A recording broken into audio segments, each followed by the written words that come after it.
হয় আচলতে এখন দলং নোহোৱাৰ কাৰণে কৃষ্ণাইৰ বৃহৎ এটা অঞ্চলৰ ৰাইজৰ মাজত হাহাকাৰ সৃষ্টি হৈছে এদিন দুদিনৰ কথা নহয় 2014 চনতে বানপানীত উঠি গৈছিল এইখন 1888 চনত ব্ৰিটিছৰ দিনত নিৰ্মাণ কৰা এই ব্ৰিজখন কিন্তু সেই ব্ৰিজখন 1888 চনত নিৰ্মাণ কৰা ব্ৰিজখন 2014 চনত বানপানীত উঠি যোৱাৰ পিছত ইয়াত কিন্তু কোনো দলঙৰ ব্যৱস্থা নহল আৰু দলঙৰ ব্যৱস্থা নোহোৱাৰ ফলত কৃষ্ণাইৰ পৰা জ্যোতিনগৰলৈকে এই অঞ্চলটোত হাহাকাৰ কাৰণ নৈখনৰ সিটো পাৰত আছে কৃষ্ণাইৰ একমাত্ৰ প্ৰাথমিক চিকিৎসালয় আৰু নৈৰ ইটো পাৰত আছে মহাবিদ্যালয় হাইস্কুলকে ধৰি কেইবাখনো শিক্ষানুষ্ঠান যাৰ ফলত এই অঞ্চলৰ লোকসকল ছাত্ৰ ছাত্ৰীসকল ভীষণ সমস্যাৰ সন্মুখীন হৈছে কাৰণ এই দলংখন এনেদৰে ভাঙি পৰি যোৱাৰ পিছত কিন্তু কোনো এখন চৰকাৰে আজিলৈকে এই দলংখনৰ নিৰ্মাণ কৰি যাতায়াতৰ সুব্যৱস্থা কৰাৰ কথা চিন্তা নকৰিলে আৰু তাৎপৰ্যপূৰ্ণ কথা যে কিছুদিন পূৰ্বে এই দলঙৰ যি ব্ৰিটিছৰ দিনতে নিৰ্মাণ কৰা এই দলঙৰ যি তীখাৰ যি আছিল সেয়া আচলতে এক দুষ্কৃতিকাৰীয়ে ইয়াত কৌশলভাৱে চুৰি কৰি লৈ গৈছে আৰু আমি কথা পাতিম বিভিন্ন সমস্যা হয় এইটো আমাৰ দুৰ্ভাগ্যজনক কথা আমাৰ কৃষ্ণাইৰ কাৰণে সাধাৰণতে যোৱা 14 চনত বানপানীয়ে ভাঙাৰ পিছত আমি আচলতে বহু ধৰণৰ আমি এম এল এবিলাকক জনালোঁ আমি ডিচি অফিচলৈকে কমপ্লেইন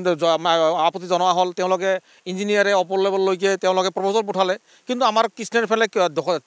মানে চোৱাৰ কাৰণে কোনো বিভাগীয় কোনো কৰ্তৃপক্ষ নাই আমাৰ কোনো চৰকাৰৰ ফালৰ পৰা কোনো নাচায় গতিকে আমাৰ এতিয়া এটাই অনুৰোধ আমাৰ এটাই ৰাস্তা আমাৰ হিমন্ত বিশ্ব শৰ্মা ডাঙৰীয়া তেওঁ আচলতে ইমান ডাঙৰ ডাঙৰ কাম কৰি আছে ইমান ভাল কাম কৰি আছে গতিকে তেওঁ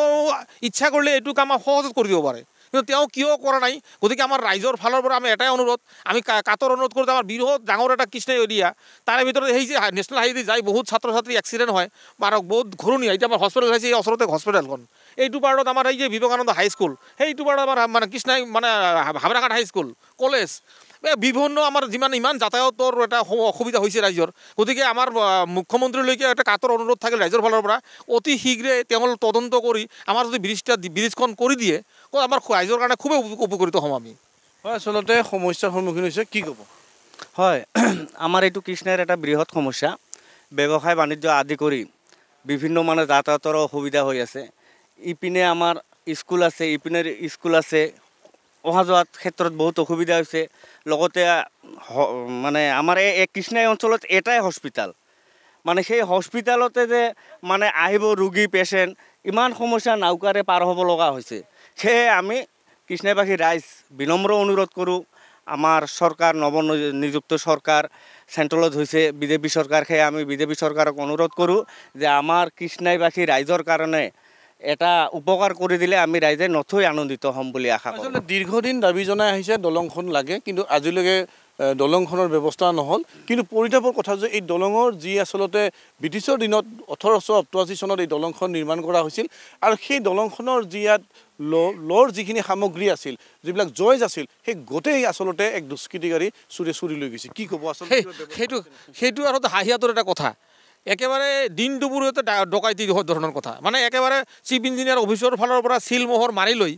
একেবাৰে মানে ডাঙৰ ডাঙৰ মেচিন আনি কাটিং কৰি 80% মাল লৈ গ'ল কিন্তু আমাৰ বিভাগীয় কৰ্তৃপক্ষৰ তেওঁলোকে যিটো ডিপাৰ্টমেণ্টৰ কোনো মানুহে গম নাপায় একো গম নাপায় তেওঁলোকক মই ইমান ফোন কৰিছিলোঁ সিয়ে মানে কোনেও গম নাপায় ক'ৰ পৰা কেনেকৈ হৈ আছে আৰু তেওঁলোকে ইমান এটা টেকনিকত কাম কৰিছে ইয়াতে বাঁহো ফেলিছে ইয়াতে কেম্প বনোৱাৰ কাৰণে ব্যৱস্থা কৰিছিলে মানে ব্ৰিজটো তেওঁলোকে পাইছে তেওঁলোকে ব্ৰিজ বনাব পাব্লিক উৎফুল্লিত আমাৰ ব্ৰিজ হ'ব ভাল কথা পাব্লিক হেল্পো কৰে তেওঁলোকক যে আমাৰ ব্ৰিজখন হ'ব কিন্তু পিছত যদি আমি ৰাইজৰ ফালৰ পৰা তদন্ত কৰা হ'ল তেওঁলোকৰ কাগজ বিচৰা হ'ল দেখা গ'ল চব কাগজখিনি ভুৱা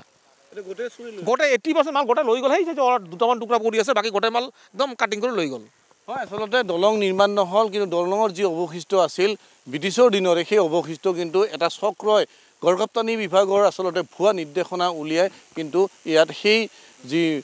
ৰডবিলাক আছিল জয়ছবিলাক আছিল সেই জয়ছবিলাক কাটি লৈ গ'ল আৰু এতিয়া এই অঞ্চলত আচলতে দলংখন নোহোৱাৰ কাৰণে যি হাহাকাৰ সেই হাহাকাৰৰ কথা চৰকাৰক অৱগত কৰা হৈছে জিলা প্ৰশাসনক অৱগত কৰা হৈছে সেই সময়ত 2014 চনত ইয়াত বিধায়ক আহিছিল MLA আহিছিল সেই সময়ত মুখ্যমন্ত্ৰী আহিছিল কিন্তু আজিলৈ কৃষ্ণাইৰ এই দলংখন নহ'ল আৰু এই দলংখনে কিন্তু কৃষ্ণাইৰ নৈৰ দুটা পাৰৰ যোগাযোগ একেবাৰে বিচ্ছিন্ন কৰি পৰিছে আৰু যাৰ ফলত স্থানীয় ৰাইজৰ দাবী যে ইয়াত শীঘ্ৰে এখন দলং হ'ব লাগে